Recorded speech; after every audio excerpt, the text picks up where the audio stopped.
Let's talk about credit. I did a presentation yesterday on credit, and it seemed like it sparked a lot of questions, and it's always some of the questions that I get is regarding credit. There are basically 4 different institutions out there that monitor and report on credit. You've got Equifax, Experian, TransUnion, and LexisNexis, excuse me, it's always a tongue twister. Experian, typically you're looking at 350 to 850. Equifax, 350 to 850, and TransUnion, 350 to 850, as far as their overarching scores that they look at. And then LexisNexis, their score range is 330 to 830.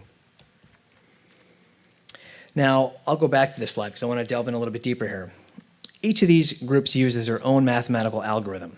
Equifax uses one that's a little bit different than Experian. Experian uses one that's a little bit different than TransUnion. But at the end of the day, each of those algorithms are designed to measure and monitor what they deem to be a worthy solution for managing and gauging someone's credit worthiness.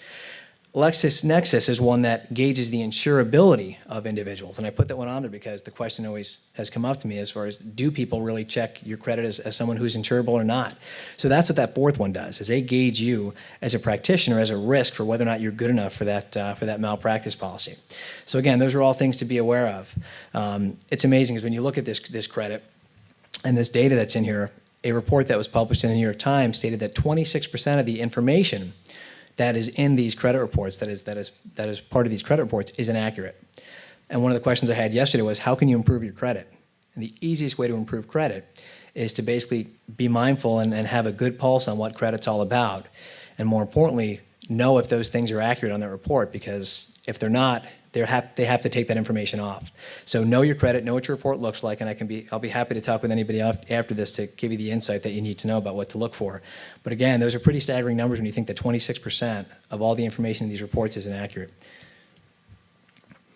That's where this company comes into play, the VantageScore. They were designed to really come up with a different algorithm that they felt was more accurate and more succinct in judging someone's credit. And these guys came out a little while ago and tried to really compete with FICO and those other overarching institutions that have come up with those metrics. And what this does is gives you a pretty good breakdown as to what these reporting agencies are looking at, and more importantly, where the weight is placed within someone's credit report. So as you look here, the heaviest percentage of weight is placed on recent and new credit. When you're looking at your report and somebody's gauging your credit worthiness, that's going to be the number one thing they're looking at as a monitoring agency. Number 2 is payment history. How well have you paid your bills? And then number 3 is going to be credit utilization, and the rest are all a little bit smaller credit balances and available credit and so forth.